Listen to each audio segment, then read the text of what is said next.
know that they admitted 17,000 freshers, accommodating only 6,000. Now, they are bringing in a policy which states that there will be in, out, out, out. So let me use this scenario. At the moment, 11,000 freshers are non-rent, and then you are going to add the 6,000 of campus storage. Where do you want parents to be? In this, it is going to make education no more a right but a privilege.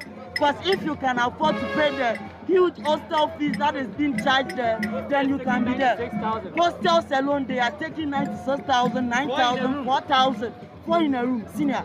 These are the things that we, the concerned students of UG, are not going to sit idle and then watch them do what they want. It's been 3 years now. Parliament gave a directive that you should not, as a public tertiary institution, you are not supposed to surpass the 15% threshold they gave. University of Ghana management, due to gross insubordination, has surpassed it and has increased fees to about 38%, 40%. Why? Issues regarding the Commonwealth or the purported clash between Commonwealth and then Sabah Hall residents. No substantial proof has been established, but our hall master, Commonwealth Hall Master and a senior hall tutor have been asked to recuse themselves from their positions. They've been relieved of their duties. No substantial evidence is there to prove that indeed so and so belonging to Commonwealth Hall or Sabah was in that class. Residents of Commonwealth Hall have been displaced. You hear some students of the University of Ghana protesting fees and accommodation challenges in the school. City News' Charles Owusu-Kumi is a man on the grounds with the protesters.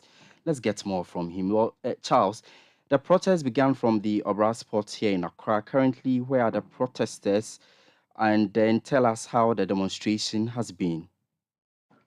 If you can hear the music, drumming, and the chants in the background, these students, numbering about 300 from the University of Ghana, from different halls of the university actually, but they are mostly dominated by students from the Commonwealth Hall. Like you rightly said, the protest started from Obra Spot.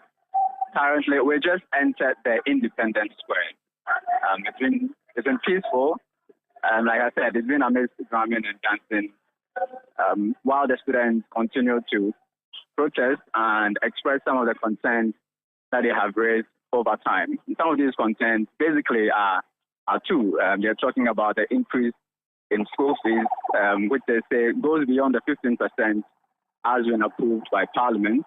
The management of the school, they have come out to explain, but the students say, no, the explanation does not suffice and that they are still overcharging school fees. And then secondly, accommodation. The University of Ghana and other universities have been saddled with issues of accommodation for students for so long. And the students say they've had enough. They are paying huge sums of money as hostel fees outside the campus, and they want something done urgently. So they tell us that they wrote a letter to the presidency, but they didn't receive any response.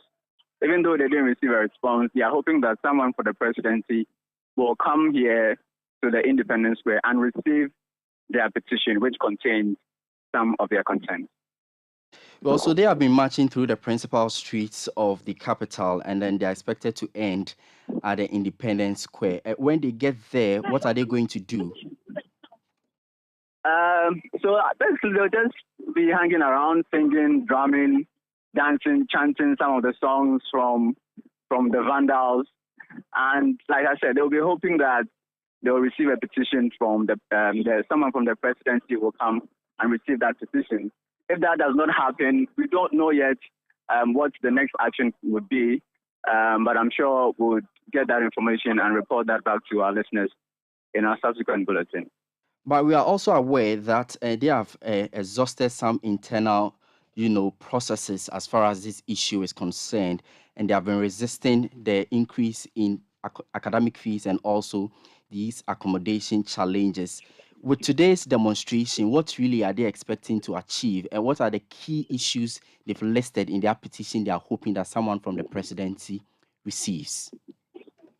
Now, from speaking to the leaders of the group, they say they're actually fighting not only for students or University of Ghana, but for tertiary education in the country as a whole. They say that education is becoming more of a privilege than a right, especially at the tertiary level, because of these increasing costs.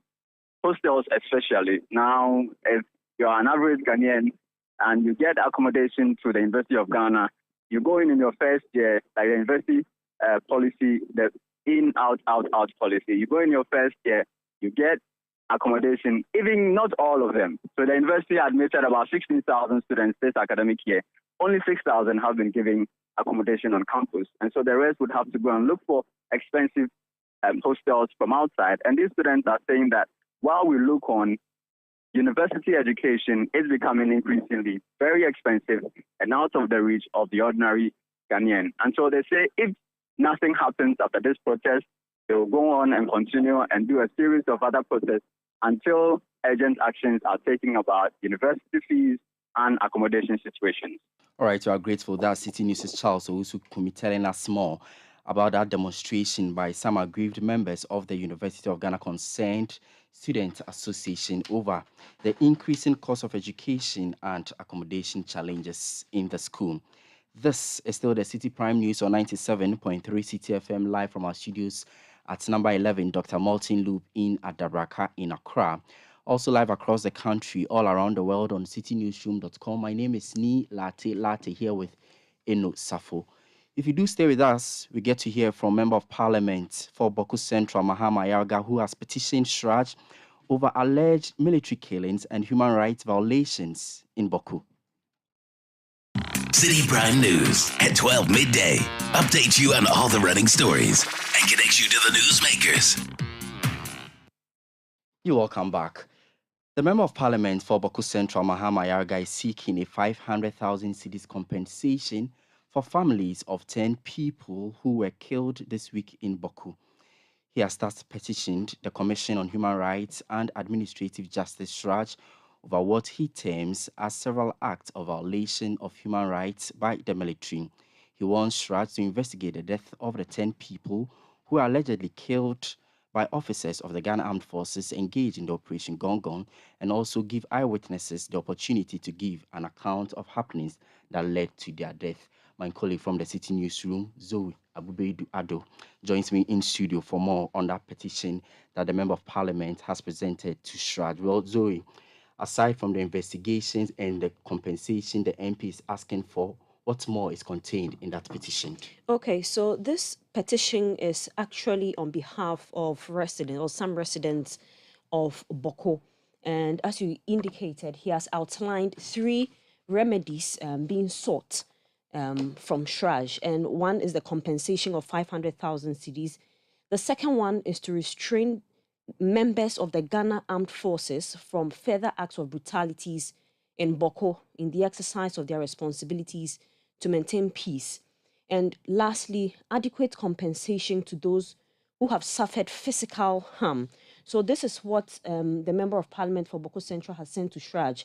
And he has also given the identities of these deceased persons, and their ages range between 12 and 60 years. He indicates how they died, and some of them, they're surviving family as well. So, for instance, the 2 people who were killed in Patelemi, that was on the 26th of January 2023. He gives their house number. The first one is Imoru Salifu and Dauda Salifu. House numbers given. And he indicates that these 2 were shot by soldiers in front of their house at 8 p.m. on the 26th of January. We have a 31-year-old nurse here who was survived by 3 children and his parents as well. He died of gunshot wounds. He was seen being chased by military men who were in uniform by foot, and others were in an armored vehicle. They were chasing him too. And he indicates that they were killed at the Sabungari Primary School. The 12-year-old boy, he is Sumaila Jafaru, and his mother also sustained wounds, according to the Member of Parliament, in her left arm from the gunshots of the military, and is currently receiving medical treatment. His father has also been allegedly killed by the military, and the incident occurred in their house. The deceased mother resisted, and that is how they also shot her.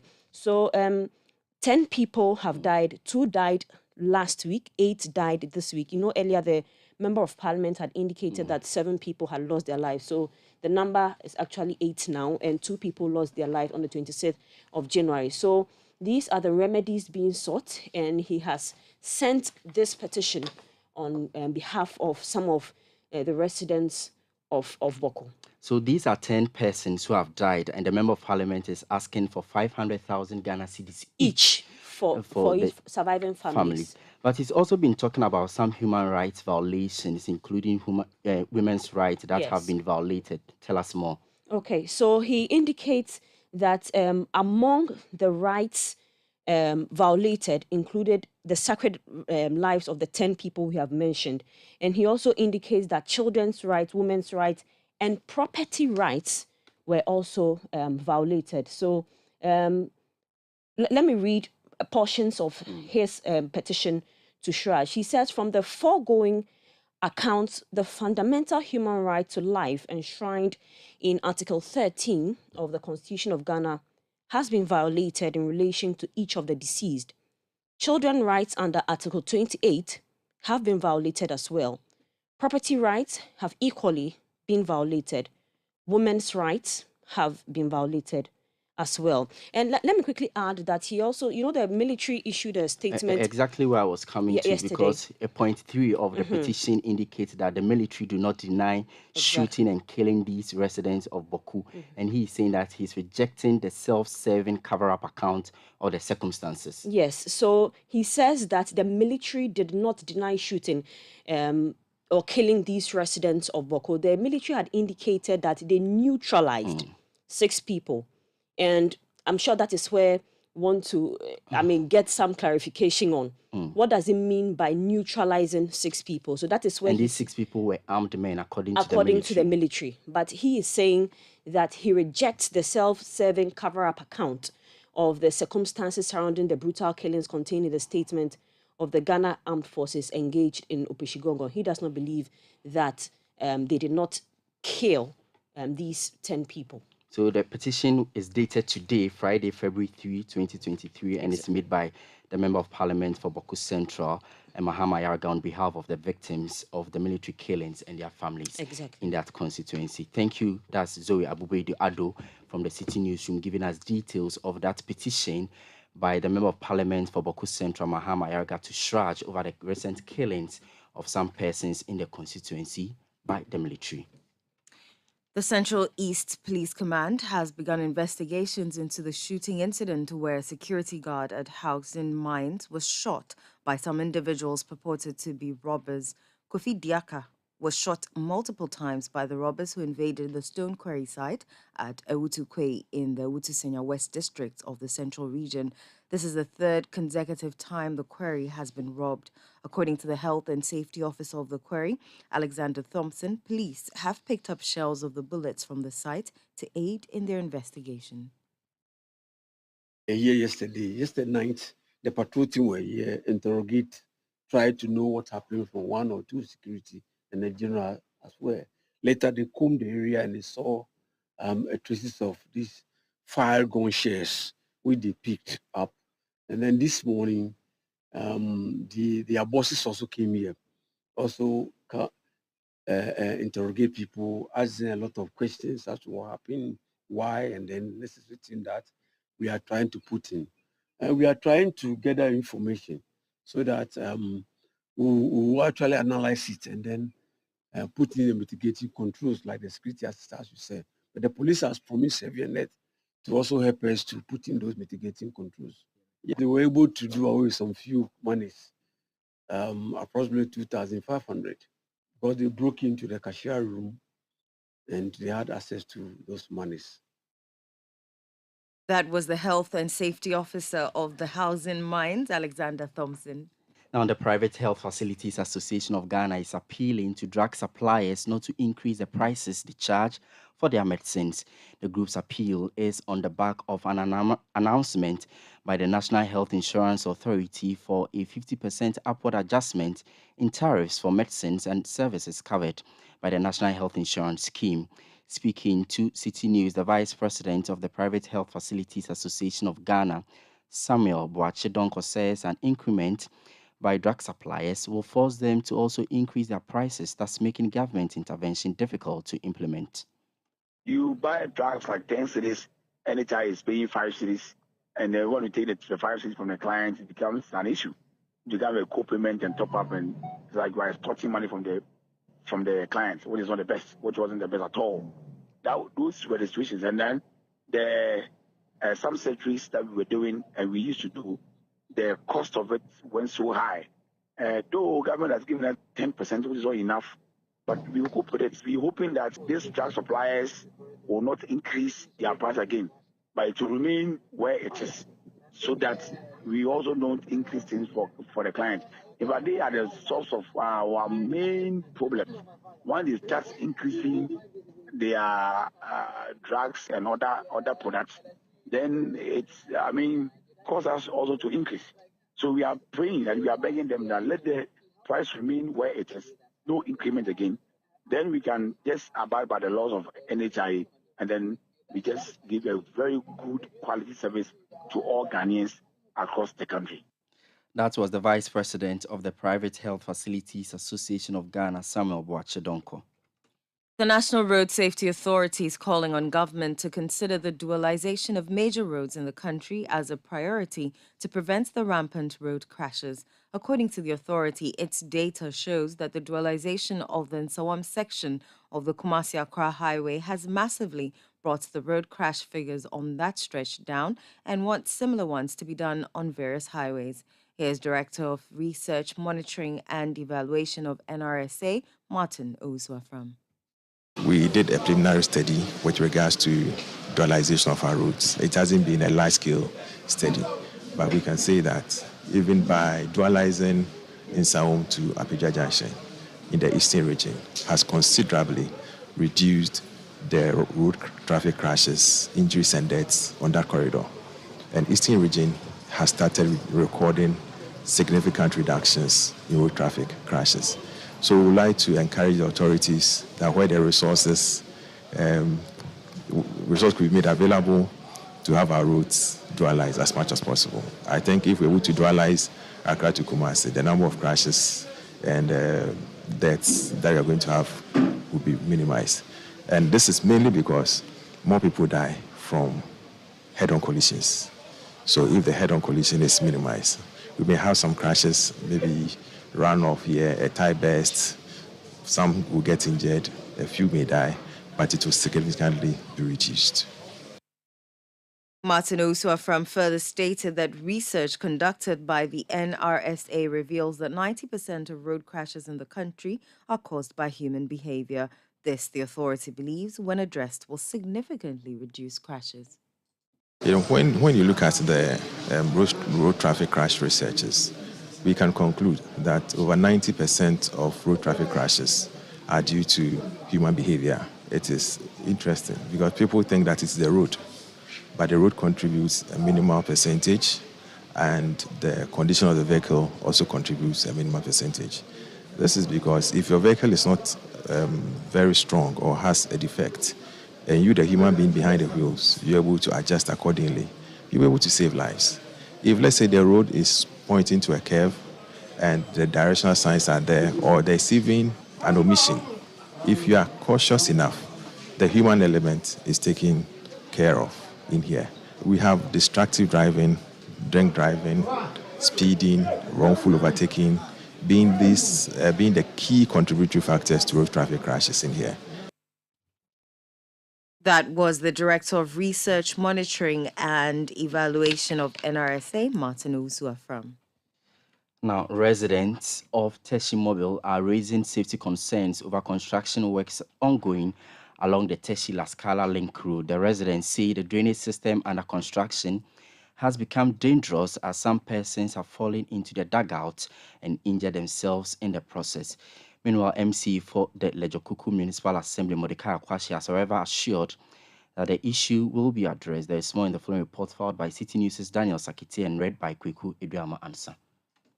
The La Beach project is one of government's major initiatives within the road sector. It begins at the Independence Arc at the Black Star Square in Accra through Osu, La, Teshi and Tunungwa. According to the MCE for the Lujukuku Municipal Assembly, Mordecai Kwashi, the road projects within Teshi and Nungwa are 80% complete.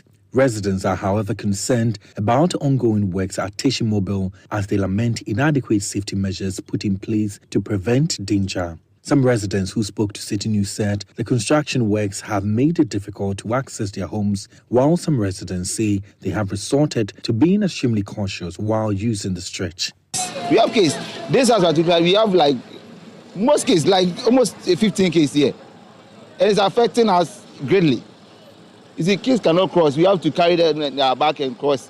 So if you are not vigilant or something, you and the kid will fall in the ditch. Yeah. It has happened severally, which we can attest to it. Yeah. Yeah, they tell us they are on course, they will come and do it today, tomorrow, and it's still going on. Yeah. The last deadline they gave us was like last week that they will come and construct the gutter so that everybody will be free. But as we are talking today, it's not that they are leveling the ground so that they can construct the gutter. They started it for a long time.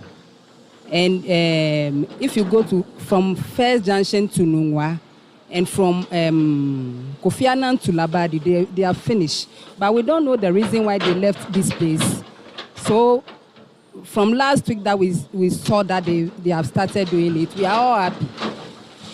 Because sometimes if you come out from your house, you can't even cross the street. You don't know how to get out from your house. So we are all talking about it. So we are happy that they are doing it. So we beg them, they should finish it for us. We are suffering. The mosquitoes are biting us.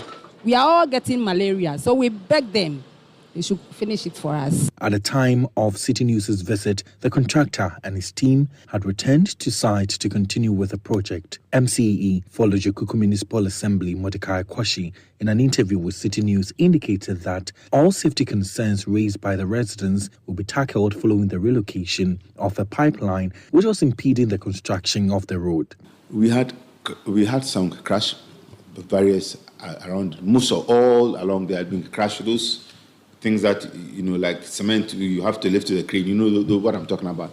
We had around it to protect people from falling inside, especially the vehicles and even pedestrians from falling inside. That has been there. Only just recently, that those things were moved temporarily because they were required elsewhere. And that is what we raised in the site meeting. And that is why the contractor is back on the location doing what he's supposed to do. So I believe that in a couple of days, you would see that issue will not even be there anymore for us to talk about. The road construction is going on smoothly, and in a couple of months, by end of Q1, this stretch will be done. The MCE also assured residents of Lujukuku that the government through the assembly will begin construction of inner roads by the second quarter of this year. Hopefully by Q2 work will begin on it, and the residents should expect to see the road, the internal roads that have been damaged through the diversions and so on. All of them should be fixed. The work ought to begin from Q2, and we should see a rapid improvement in the work that we're doing. That report was filed by City News' Daniel Sakite and read by Kweku Eduama Ansa. You're still listening to the Citi Prime News on 97.3 Citi FM. Still to come, Education Committee of Parliament to hold Education Minister before it over alleged corrupt activities in the computerized school selection and placement system. Citi Prime News at 12 midday. Update you on all the running stories and connect you to the newsmakers.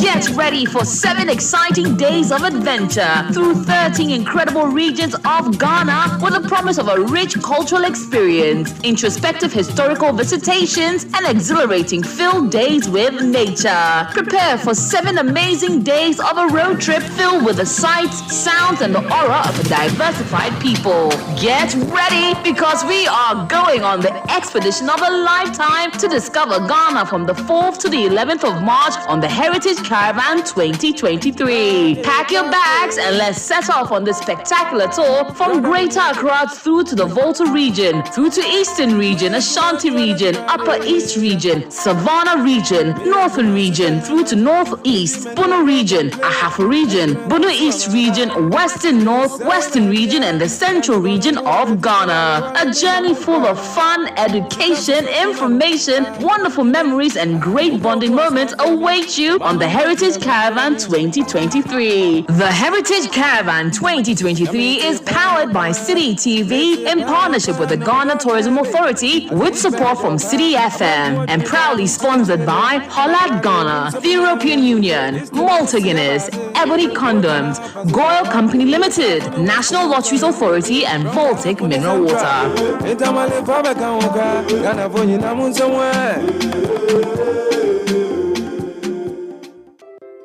More.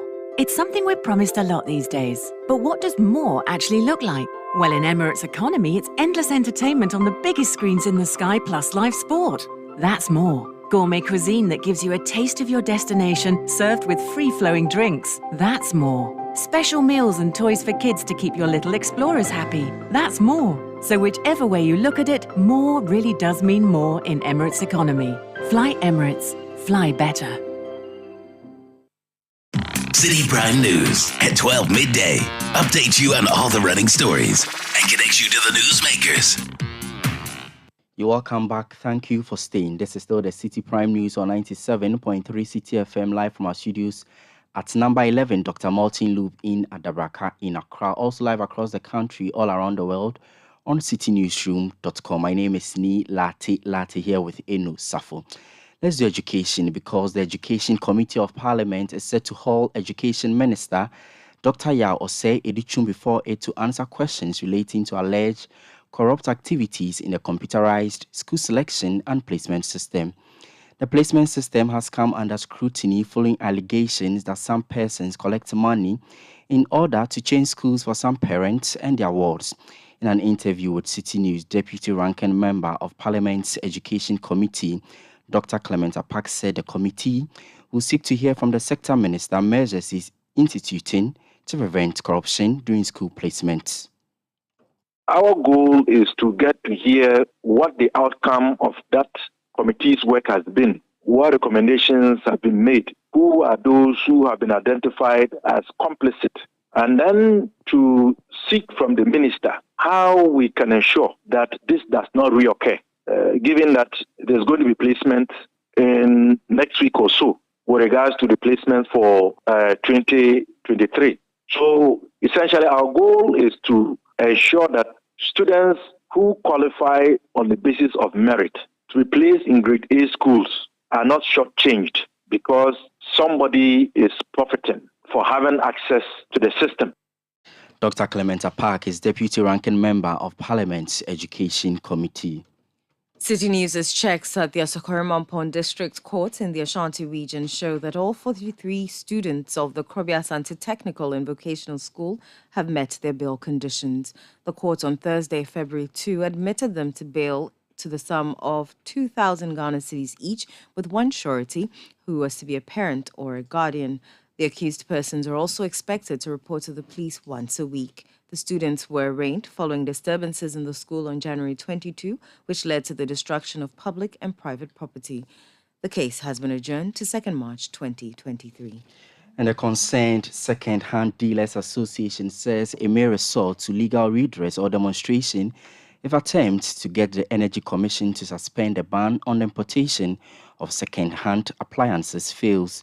The Commission a week ago released a statement indicating the implementation of the regulation will be strictly enforced going forward. However, the statement was vehemently resisted by stakeholders in the import sector who say many people may lose their jobs in the process.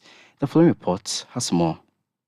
As early as 4 a.m., traders of second-hand clothes gather to make purchases of the used goods referred by many as fos or obroniwewu. These clothes that come in different styles, designs and sizes are imported from across Europe into Ghana for onward sale. This is Kantamanto, and it is one of the largest market centers you can find at the Central Business District of Accra. Now, even before the sun is up, you can see brisk business going on. And this is because traders who deal in the second-hand clothing have come here to purchase their goods, which would be sorted out later on into several grades. So, you know, when you go into the market, there are times you have to purchase some items or some clothes at higher prices as compared to others. Well, this is because when the sorting is done, it actually determines the price of the goods that will be sold on the market. These goods are patronized mostly by the middle and lower income citizens who believe they are affordable.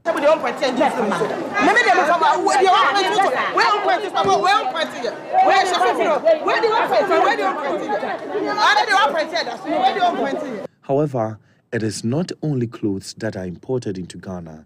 Furniture and electrical appliances like microwaves, fridges, washing machines, and others are also brought into Ghana in large quantities for onward sale.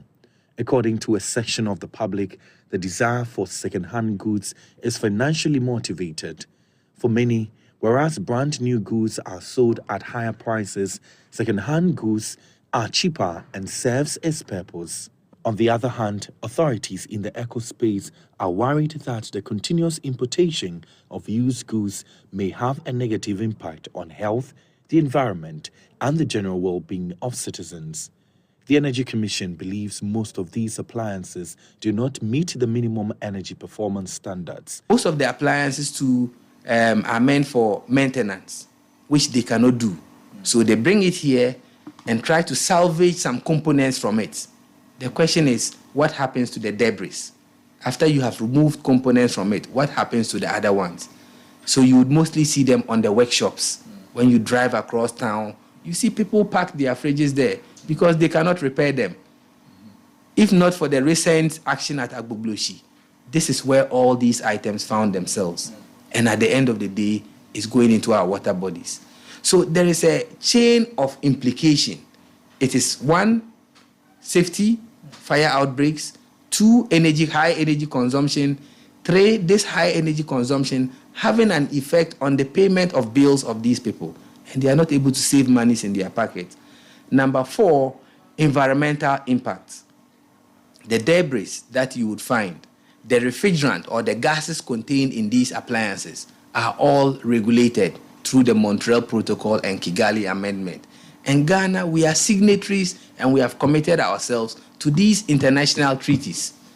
So how do you achieve your goals at the end of the day and say that you want these things to come into the country?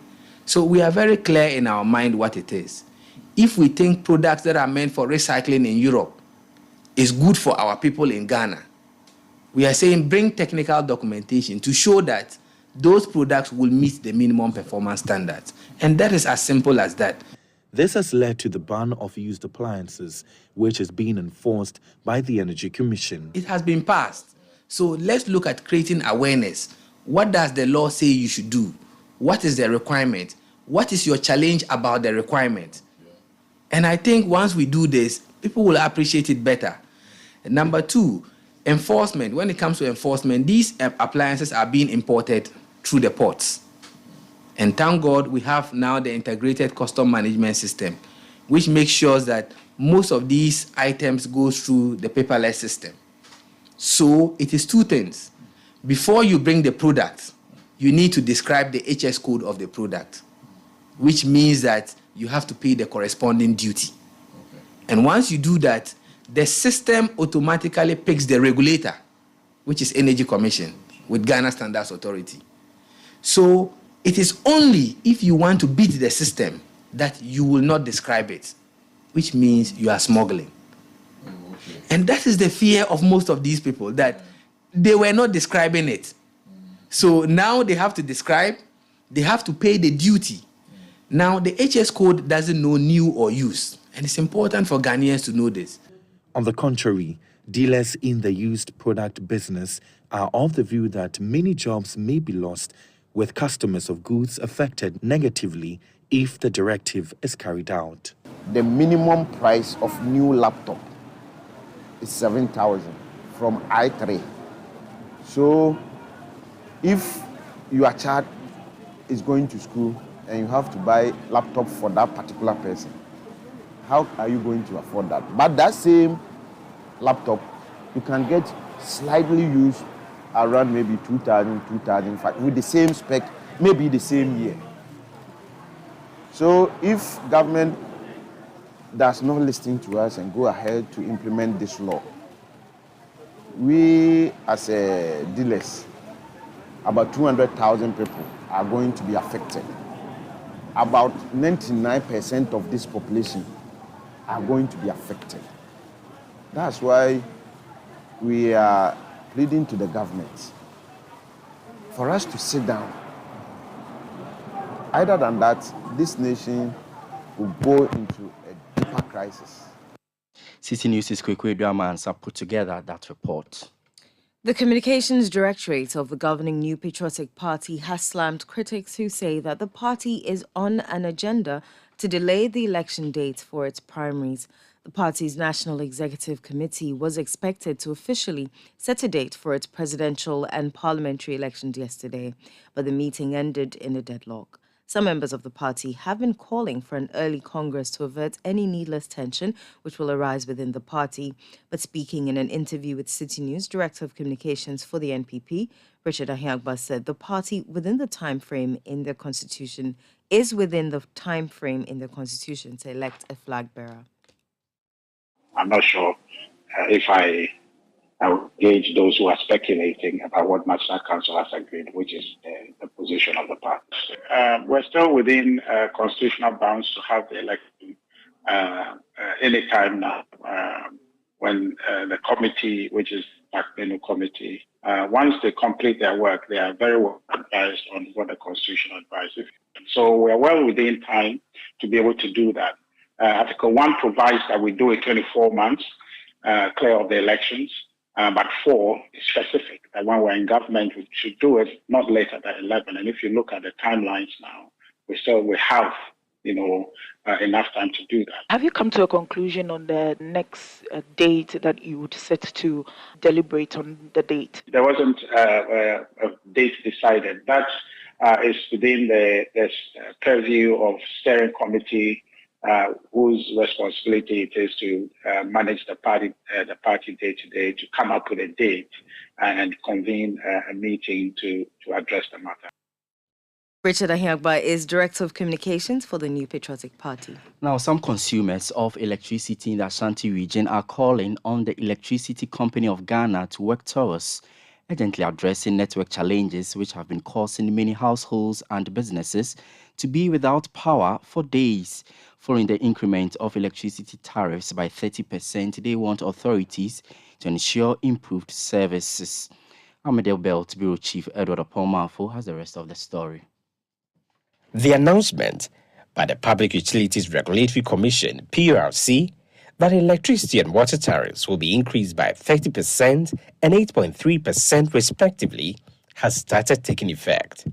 Speaking to some consumers in Kumasi, they describe the timing for the increment as very bad, taking into account the current harsh economic situation facing the country. For electricity consumers in particular, they want the increase in tariffs to be accompanied by improved services. They should let their network should flow, right? So that in case when we come to buy some, so we will get some, right?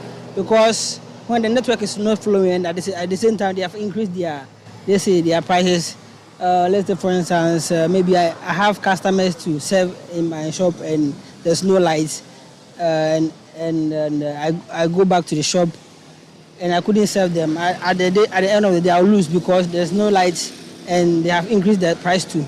So if they have not increased the price and at least there's no light, I'll be okay. But when they increase the price and there's no light too, and I lose my customers, at the end of the day, I'll lose. So I think they should let their network flow so that everything will be fine for us. I remember recently I came here, let's say twice. I came and they said the network was not running through. So I waited for some, let's say 3 hours, and I have to run back to shop so that I'll attend to my customers.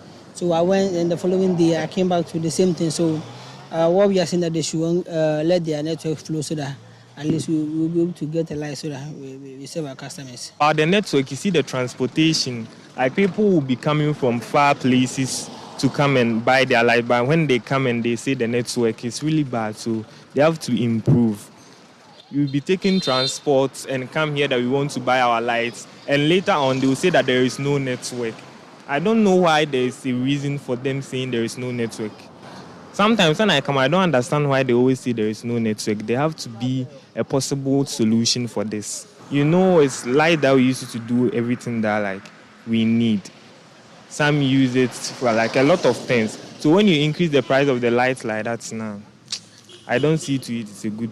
You feel this is not the right time to increase the prices? No, it's not the right time because the economy is really hard. They are going to provide us with better services, with no this, like there is no services, there is no service to the cars. That one is fine. It's fine. You're saying it. Like if they are incrementing, it's going to provide us good services to us. Like sometimes you can be say that there is no service. So if this 30% they are doing, it's going to like let us gain more light, more like services to have access to it, our electrical utility. I think that is fine. So if for some weeks it doesn't work good for us, I think that is very, very appalling. It won't help us at all. An ECG prepaid vendor, Angela Dakwa, on her part, is calling on relevant authorities to adequately resource the IT department of ECG to prevent issues of network failure. The problem will be from the IT personnel. They should be able to notify whether, let's say this period, there will be a breakdown in the network. So I think they should come up with, they should be able to utilize the mobile app so that customers will be able to get access to the network in case there is a breakdown. But with the vendors, I think the government should intervene. Many consumers of electricity and water say the timing for the increment is very bad. For electricity consumers in particular, they are complaining about the fact that there are always network challenges that they face which affect their power supply. And so they want authorities to put measures in place to address that. For Citi News, I'm Edward Oponmafo, Kumasi. And here in the studios of 97.3 Citi FM at number 11, Dr. Martin Loop in Adabraka in Accra. My name is Ni Lati. And I am Inu Safo. And in today's edition of the Citi Prime News, there is more news when you visit our website, citynewsroom.com. The bulletin was live on Premier 100.5 FM in Takra, The Beach 105.5 FM in Takra, The Greener 95.9 FM in Sunyani, Orange 107.9 FM in Kumasi, Right 90.1 FM in Somanya, Holy 98.5 FM in Aplahoda, Suma 99.1 FM in Yendi, Word 88.3 FM in Zwarungu, and Bugli Radio 88.6 FM in Wa. Many thanks indeed for accompanying Telenet Ajaho is next with the afternoon's edition of the Citi Business News. Have a good afternoon. Citi 97.3. More variety.